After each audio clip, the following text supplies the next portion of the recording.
Welcome to another episode of the WWIII podcast with me, Eric Jenkins. I'm glad you can join me, however you're listening or watching, either on YouTube, Facebook, or Apple Podcasts or Spotify podcasts. Thank you for joining me. I'm excited about this series, and this new series I started last week, and it's called World War III, and this is the second episode of World War III. It's been on my heart for maybe the last few months to bring up this subject. There's some other things that I wanted to talk about, but it was in my heart to talk about this because there's some things that is going to happen, and if we get a biblical understanding, we can, again, in my first podcast, it was pattern, that we can begin to see the patterns, and we can almost anticipate by scripture what is to come. And these wars that we are headed, it's sure to happen, and it's sure to happen because it's been spoken, it's been prophesied years and years ago. We're going to look at today a prophecy about a war that was told that it's 400 years before the war actually happened. One of the things that I love 1 Chronicles 12 and 32, and it says, 1 Chronicles 12 and 32 says that the sons of Issachar, who were men that had understanding of the times, and they knew what Israel was ought to do. So it's talking about the children of Issachar who had an understanding of the times. And through a biblical understanding and a biblical insight into patterns, we now can understand the time and what we ought to do.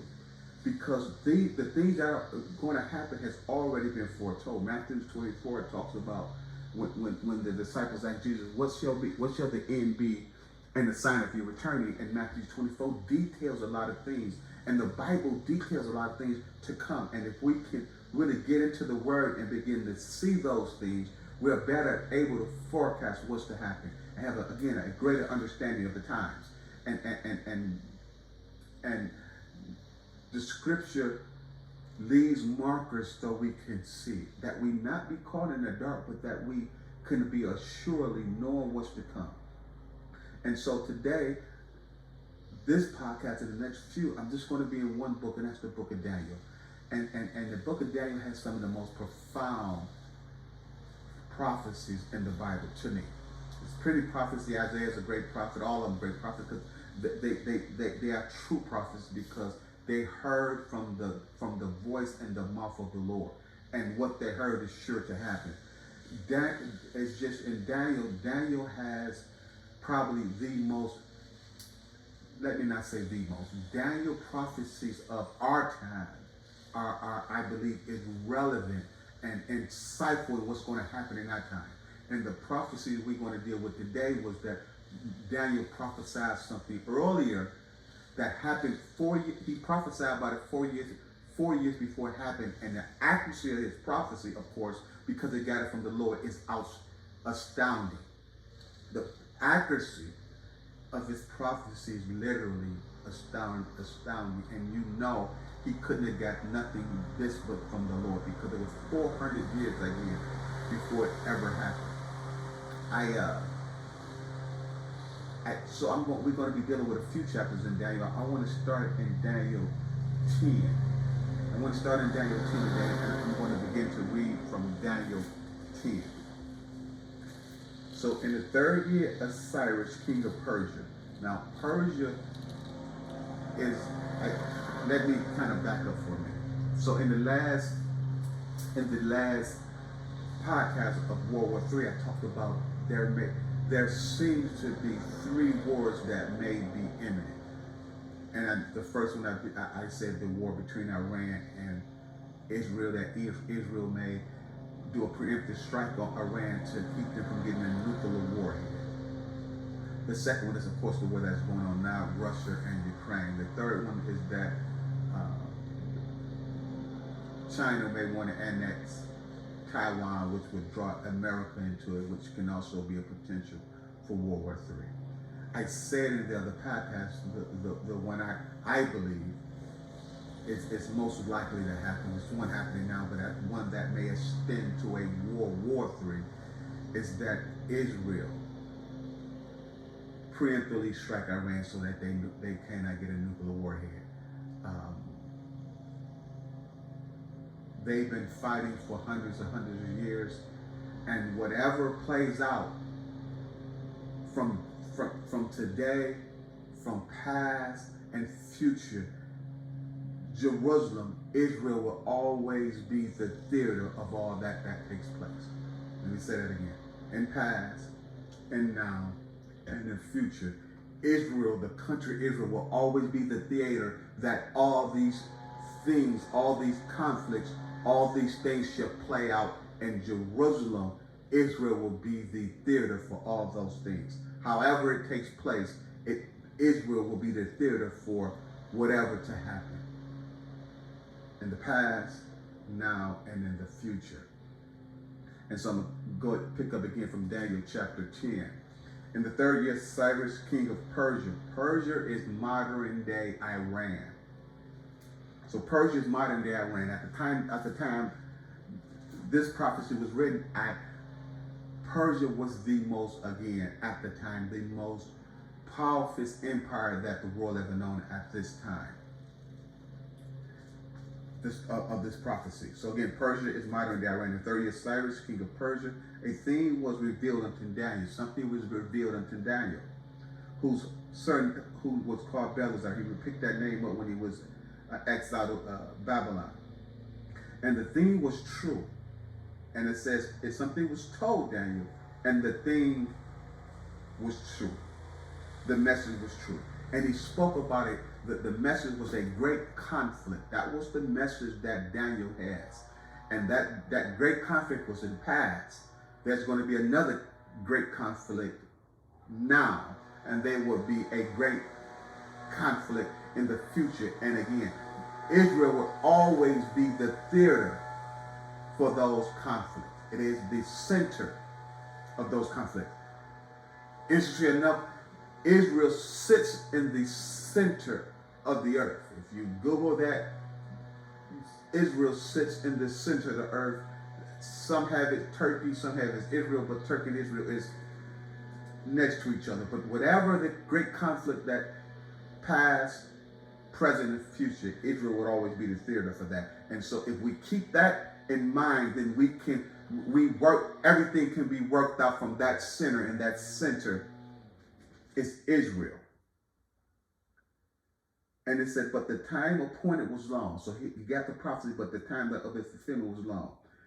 And he understood the thing and had understanding of the vision. So it says, just like I said about the children, the brothers of Issachar, who understood the time. He understood the vision, that it would be a long time off, and he understood the thing. That'll get clear as we go on. In those days, Daniel, was mourning for 3 weeks. The vision he had troubled him so much that he went on a fast for 3 weeks. And in the 4th and 24th day of the first month, I was by the side of the great river, which is Habakkuk. Then I lifted up my eyes, and I looked, and behold, a certain man clothed in linen, whose linen was girded with fine gold of Japan. His body was like the braille, and his face with the appearance of lightning. His eyes as a lamp of fire. His arms and his feet like the color of polished brass. That sounds familiar. We read something similar to that in Revelation. And the voice of his words was like the voice of the multitude.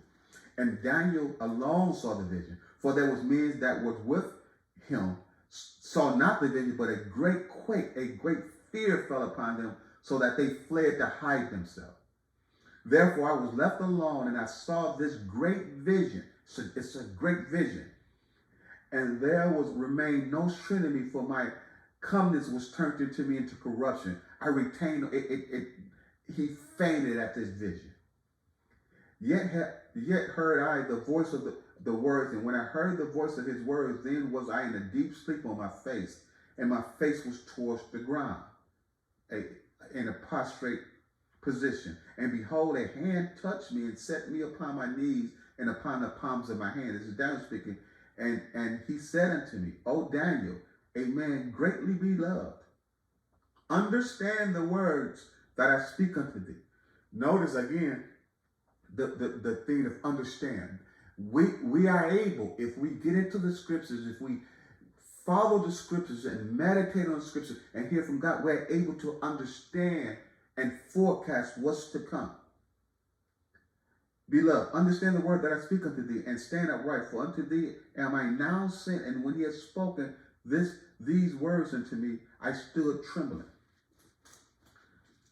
Then he said unto me, fear not, Daniel, for from the first day that thou set thy heart to understand. So Daniel prayed about the vision that he saw. Remember the vision for that he didn't eat for like 3 weeks. It terrified him, and he prayed to God for understanding of this vision.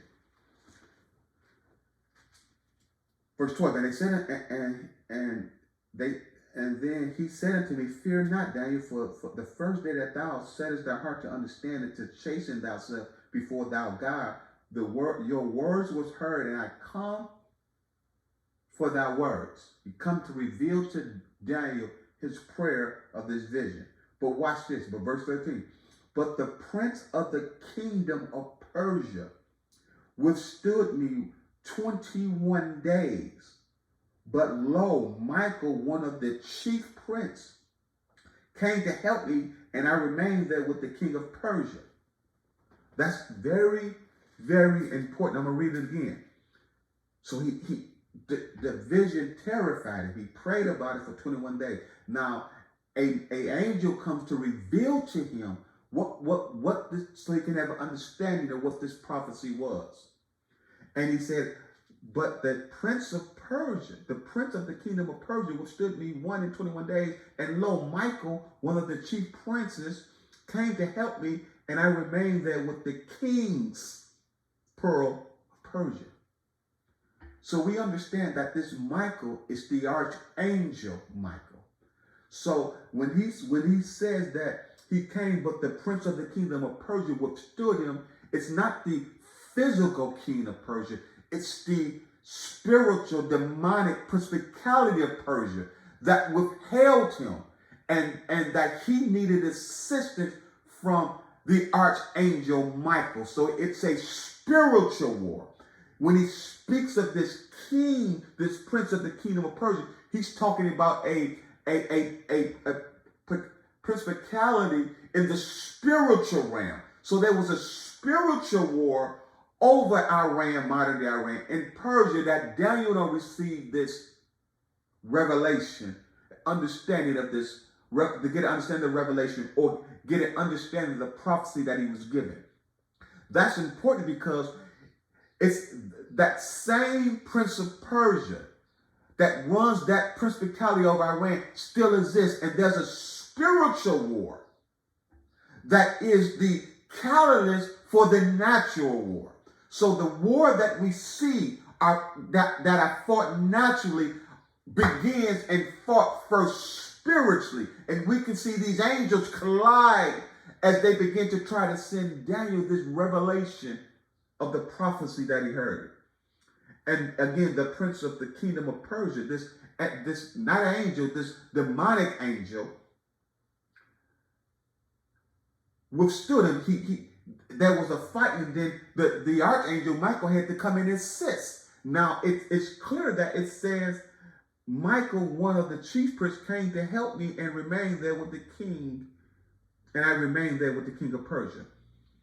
If you read further down, we'll find out, that Michael is the prince, the angelic prince that governs Persia, Iran. He is the angelic prince that covers Israel. And so he would be the angel that comes to the assistance to Israel. So we see that this clash begins in the spirit realm first, and we see it in the natural. So past, present, and future, all these wars that's to happen, is going to happen in the spiritual realm because there's a spiritual purpose for it. And that spiritual purpose we'll see naturally, but it begins in the spirit realm. And we can't see that. Daniel has tapped into that, and God has revealed something to him that they tried to hinder. I want to go to Now go with me, and I urge those who are listening to get a Bible. If you don't have a Bible, write notes, because again, these prophecies that Daniel made are astounding. And again, we're going to just deal with the book of Daniel for these next few episodes, for the next few podcasts about World War III. Is because Daniel, again, I like the Daniel because it's past, it's present, and it's future. And again, all the past, all the present, all the future, great conflicts. Israel will always be the theater for that. It always will be Israel, the theater behind that. And if we can keep that mindset, that focus, then we can work from that center of Israel outward to see what's to come. So I want to deal with this prophecy that was past that Daniel gave, with the precision that he gave this prophecy. And this prophecy he gave about Alexander the Great. So I like the story of Alexander the Great, because it's not only Daniel prophesied about this 400 years before it actually took place, but historically, not only biblically, but historically, the things that he said about Alexander the Great 400 years before it ever happened can be seen. It can be verified historically, not just biblically, but historically. Daniel prophecy can be seen to be true historically, and we know spiritually it is, biblically it is, but historically it can be verified. Now, Alexander the Great, he was called the GOAT, and this podcast, the next few podcasts would be about World War III. This specific name of this podcast would be called the GOAT. We understand now in our time the GOAT is the greatest of all times. Alexander's nickname was the GOAT. And most believe, even today historically, not biblically, historically, most people believe that Alexander the Great, you can Google Wikipedia, Alexander the Great, even to this day, he's considered the greatest military leader ever, or the GOAT, the greatest of all time. Alexander the Great nicknamed himself the GOAT after the capital of Greece. He's Grecian. He's a Greek. He nicknamed himself the GOAT after the capital of Greece, which is called Aga, A-D-G-A-E. In the Greek, it means goat. Again, the greatest of all times, and most believe he was the greatest military leader of all time. We'll see that in a minute. Not only historically, again, I just want to say before I get into the prophecy of Daniel, that prophesies about Alexander the Great 400 years before Alexander was ever born. 400 years before this ever happened, Daniel prophesied about Alexander the Great 400 years before, again, this took place. The capital of Greece, Aga, again, which is in Greek meaning the goat. Historically, again, it's in UNESCO World Heritage List. UNESCO is a foundation that the best way to describe UNESCO is a foundation that would verify archaeological things or world sites, and they authenticate world sites or authenticate monuments or things of that nature for the world. UNESCO World Heritage List actually put that city Aga, because of the monumental significance. It made Aga a part of the World Heritage List because of its impact on Western society, civilization. It took the capital from that Alexander came from, which is in the Greek meaning the goat, and it put it on the list of the World Heritage List because of its impact on Western civilization. Because Alexander the Great, historically, he brought the West to the east. He brought the West again to the east. His impact in Western civilization historically is impactful. We get Greek mythology from the Greeks, that actually when they came from the West and when he took over the East. Remember, Persia, modern day Iran, is in the East. He was the West. We'll see that scripturally. I just want to set up for you. So he brought he changed the culture. That's why in UNESCO, that little capital is on this heritage. It's because he changed he birthed Western civilization as we know it. We understand Greek mythology. Greek was the language spoke by most of the world due to Alexander the Great. The Bible was written in Greek through to Alexander the Great. Alexander the Great impact to the West is huge. Not only even in Rome, which is the next. We'll talk about Rome in the further podcast of World War III. But even in Rome, the next great significant world power, they still was Hellenized, which is Greek, Hellenized by the Greek language, the Greek culture, the Greek monument, and that's why it became UNESCO. This small city became UNESCO's World Heritage list, the capital on which Alexander the Great came from. So let me show you how precise Daniel prophecies was of telling of Alexander the Great 400 years before it happened, and the prophecy of Persia being at the time the greatest world power the world ever known, and how they will fall at the feet of Alexander the Great. So let's go to chapter 8 of Daniel. Chapter 8 of Daniel, and watch the accuracy of this prophecy.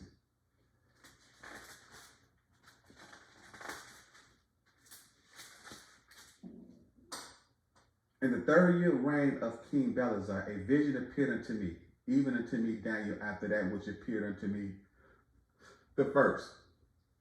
Daniel has several visions again, past, present, and future. I'm going to reiterate this again, past, present, future, and all these past, present, and future.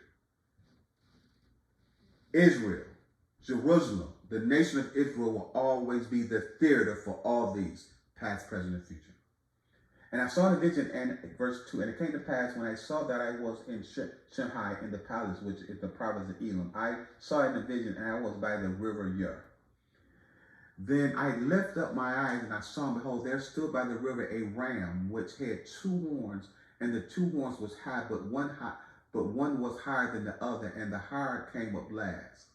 So the 2 horns he's speaking of is the 2 kings of Persia at the time.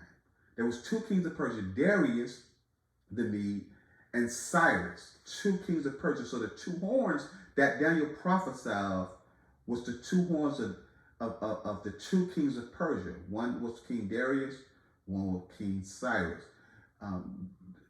Interesting enough, Darius, one of Darius' sons, is prior to Alexander, 40 years before this prophecy, prior to Alexander, Darius' son Xerxes. You may remember that name historically. Xerxes, if the popular movie came out in 300, the popular movie came out 300. It was about Xerxes. So Xerxes was the king historically of Daniel, and Xerxes actually went to the west and overthrew Greece, and that was one of the things that propelled Alexander 400 years later to go after the Persia, because they attacked Greece prior to Alexander's day, and that was Xerxes, the son of Darius. So he's speaking of 2 kings with 2 horns. So that would be Darius the Mede and Cyrus the Persian, and of Cyprus, being the higher horn. These kingdoms are akin to the silver breastplate. Remember this, a Nebuchadnezzar statue in Daniel chapter 2. The ram represents Persia or Iran. So we're going to read Daniel chapter 2. Why again? I'm sorry for repeating myself, because Daniel prophesy on what was, what is, and what will come. And again, Israel will always be the theater, the center, and everything will work outside from there. If we follow that pattern, we can see more. Verse 4, and I saw a ram passing westward and northward and southward, so that no beast may stand before him. Neither was there any that could deliver out his hand, but he did according to his will and became great. That ram again is Persia, modern day Iran. And he pushed westward towards Babylon. He went northward towards Asia Minor, which is modern day Turkey. He went southwards toward Egypt as part of their expansion. This assembly was no stop to the Persian Empire. That was the Persian, when Persia was growing, it was a ram, and it went northward, westward, and it mentioned Babylon, but he also went into Greece, but Greece is a small nation, and that's one of the reasons that, again, when Alexander reigned in power, he came after Persia. Verse 5, and as I was considering, behold, a he-goat came from the west. Remember now, Greece is in the west. Remember now, look how precise this prophecy is. Remember, Alexander's nickname was the goat. What's verse 5? And I was considering, behold, and he-goat came from the west, on the face of the whole earth, and touched not the ground, and the goat had a notable horn between his eyes.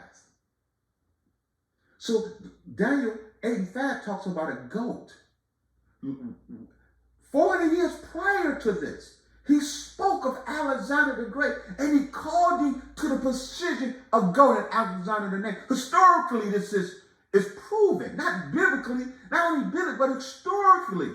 Alexander was nicknamed the goat. I mentioned that is the city that he was from, the Aga, in Greek means goat, and it's to this day a part of UNESCO, because how it changed Western it was the catalyst for Western civilization as we know it today. And I was considering, a goat came from the west, who west on the face of the whole earth and touched not the ground, and the goat had a notable horn between his eyes. And it said he touched not the ground because it's making reference to the goat is Alexander, came from the west in relation to Babylon and Persia, and he touched not the ground. It's a reference to the speed of his conquest. That's why I say touch not the ground. You see somebody run and they feet. So Alexander started when he was 20. He only lived to 12 years till he was 32. And that's why they call him maybe the greatest military mind of all time, the GOAT, because what he did in 12 years at the age of 20 to 32 is astounding. He basically took the West and took maybe 3/4 of the known world, destroyed one of the greatest empires at that time. Alexander did. At some time, outnumbered 5-1. The GOAT, of course, is Alexander the Great. He came from the West in relation to the and this reference, touching at the ground, is a reference to the speed of his conquest. He did it in 12 years. And the notable horn is a reference to the fact that Alexander was the first notable Grecian king. Alexander nicknamed himself the GOAT after the capital in ancient Greece, which I just mentioned. And in ancient Greece, it was called the GOAT city. Look at the accuracy of that. And he came into the river that has 2 horns. And he came to the river that had 2 horns. Who's the 2 horns? That's Cyrus, the two Persian kings. And he came to the rams with the 2 horns, which I have seen before the river, and he ran into them with the fury and power. Historically, verse 6 is so historically accurate. If you watch, I can't think of the director name. They made a movie about Alexander the Great. Oliver Stone, I'm sorry. It's called literally Alexander the Great by Oliver Stone. Again, I mentioned that parts of the movie about Xerxes 300 was about Alexander the Great. But if you read history, and if you watch the movie by Oliver Stone called Alexander the Great, they'll tell it talks about how his army was furious, how it attacked the Persian army with fierceness. That's how I read in history. So verse 6 says, and it came to pass, it came to that the ram that had the two horns, which had been seen standing back before the river, and ran into him, and he ran into them too in the full of his power. Alexander conquered both Darius the Mede and Cyprus the Persian, representing the two horns of rams. It was at the river Gratian, Granicus,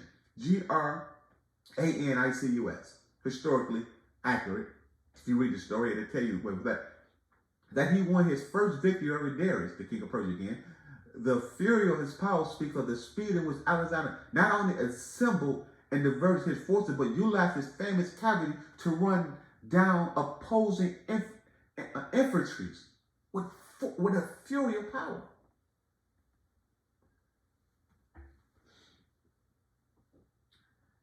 And I saw him come unto the ram, and he was moved with anger against him. And he smote the ram and brake his two horns. And there was no power in the ram to stand before him. But he cast him down to the ground, stepped upon him, and there was none that could deliver the ram out of his hand. It was none. The kings of Persia. Daniel prophecy, verse 7. Alexander regularly won battles against insurmountable numbers. The Persian army was twice the size of Alexander's army, yet he still triumphant. Yes, he still won. Verse 8, therefore the goat waxed very great, and when he was strong, the great horn was broken, and it came up four notable ones toward the four wings of heaven. Verse 8, therefore the goat, which is Alexander the Great, the greatest of all time, some consider the greatest military man of all times, the greatest military leader of all times. Therefore, verse 8, therefore the goat, speaking of Alexander, I must say again that this prophecy was 400 years before Alexander the Great. That Daniel was prophesying about. Verse 8, therefore the great goat, the goat, Alexander the Great, waxed very great. If you read about Alexander the Great historically, he took over Persia. He just took over country after country after country. If you read, I was just reading briefly through about Alexander, some of the books and some things, some literature about Alexander on the internet, and some stories about him. Literally, he didn't want to stop. His army literally had to stop him, because wherever he went, he conquered. It's amazing. Verse 8, therefore the goat waxed very great, and when he was strong, the great goat was broken, and it came of four notable ones toward the four winds of heaven. So it says, when he was strong, the great goat was broken. He died at 32, very young. There's very different things why they say he died, but he died very young. And it says in verse 8, and the great horn was broken, and he came up four notable ones toward the four wings of the earth. Alexander was great until his great horn was broken due to his sudden and untimely death. These four notable ones, I put in my notes, refers to Alexander, four generals who succeeded him.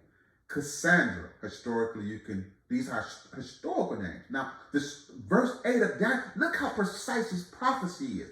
He said that the goat waxed great, which he is. He's the goat militarily, even to this day. And that the goat was broken, and it came up four notable ones toward the four winds of the earth. Alexander's kingdom was so massive, when he died, four generals took over his kingdom, and it was broke up into four generals. The four notable generals, again, this is historically accurate, because you can look at it historically, and Daniel prophesied 40 years prior. One king was Cassandra. He took the Medellin in Greece. Forgive me if I'm not pronouncing these names right. Lamachicus, he took Asia Minor, which is modern day Turkey. Seleucus took Syria and eastward to India. And finally, Ptolemy took Egypt and Arabia. Look how how much land in 12 years this man conquered. Alexander's kingdom being split into 4 pieces also fulfills Daniel. We're going to look at more in chapter 11, verse 3 and 4. And the mighty king shall stand up, and they shall rule with great dominion and do according to his will. And when he shall stand up, this is I'm reading Daniel 11, 3 and 4. And he shall stand up, his kingdom shall be broken, and shall be divided towards 4 winds of heaven, and not his prostrate. This is again scripture. His kingdom going to be broken, but they wouldn't give. He didn't have any kids, so they wouldn't give him to his kid his prostrate, nor according to the dominion which he ruled. For his kingdom shall be plucked up, up even from other beside those. And this prediction is literally precise. It was given to 4 kings. I also want to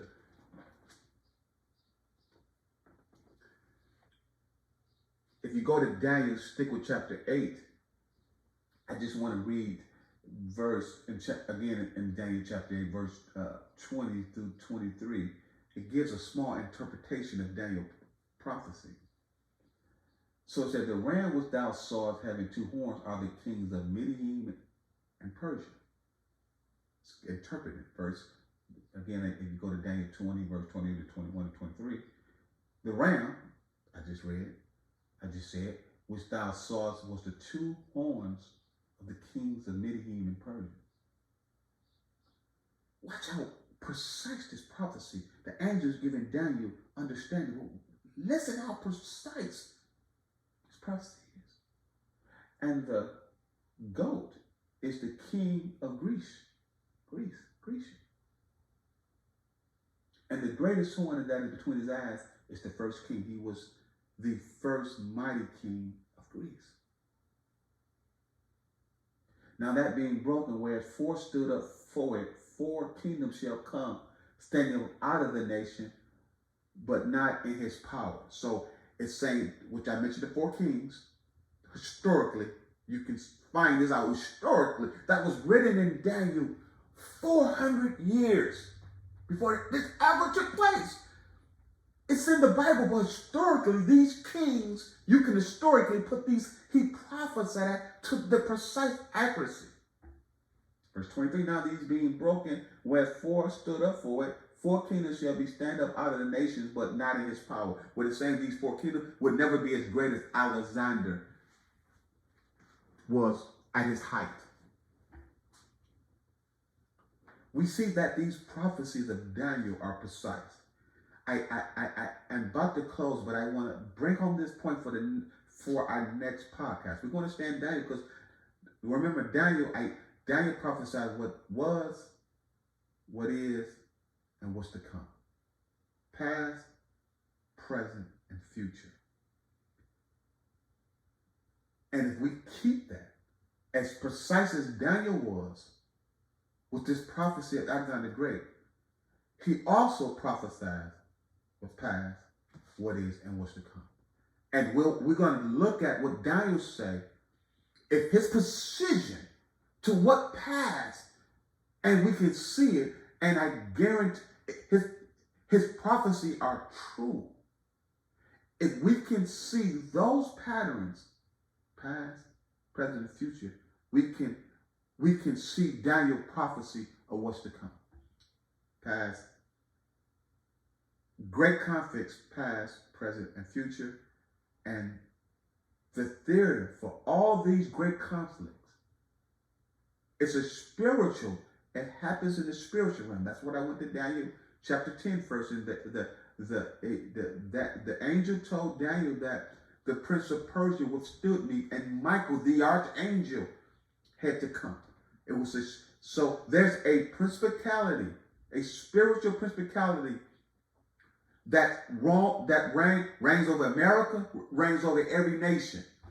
The good angel, bad angel, we can say that. But the angelic angels and demonic principality angels and everything that transpired there and is manifest here. That's how Daniel can see what's to come. And everything that war of great conflict is going to stem from that and Israel, again, would always be the theater that all this comes from.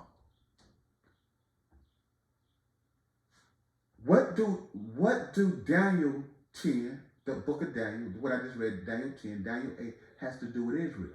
Well, we understand what it had to do with Iran, because Iran is modern day Persia. We understood that Alexander sacked Persia, was at the time was the greatest kingdom. We of course know that Daniel is Jewish. But what the significance of what Alexander did, everything of Western society we know, America, England, as we call the West, was influenced by this man that only lived for 32 years, and in 12 years changed the world, prophesied by Daniel. And God foreknew, of course. But if it had not been for Alexander the Great, God knew that this book I'm reading, this Bible I'm reading, most of the population, most of the world read Greek. So the first Bible that was written was in the New Testament. The Old Testament was written in Hebrew. The New Testament was written in Greek, because since Alexander the Great Hellenized the world, Greek was the language of the world. Even in the great kingdom of Rome at the time. We'll read about Rome. Rome was another kingdom that was prophesied by Daniel. We'll see that in our later podcast in World War III. Daniel prophesied about Rome. Is, was, and to come. But the language of Greek populated the world, and when the Bible was written in Greek, it was able to be read by many, many people. And the Bible that I have, not King James Bible, was translated after Greek. And Alexander changed Western civilization. And he was used by God to bring forth where we at, and pertaining to the Grecians' influence on our culture, on our society, and he brought the West to the East. Once we begin to put these patterns together, we'll begin to see why these things took place and what was the further purpose of it. So I pray that you stay with me as I'm excited about Daniel. I'm excited about these segments of my podcast, World War III, because it's going to enlighten us of some things, and we may like I started in the beginning, that we may understand and have an understanding of what's to come. I thank you again. I hope you enjoyed it. I hope you go back over what I said. It should floor you like it did me. The accuracy of Daniel prophecies and the accuracy of Daniel prophecies of what's to come. Again, I always close by saying we must work the work of him that sent us while it's day, because people, trust me, it is of a truth. Night is coming and no man can work. Thank you.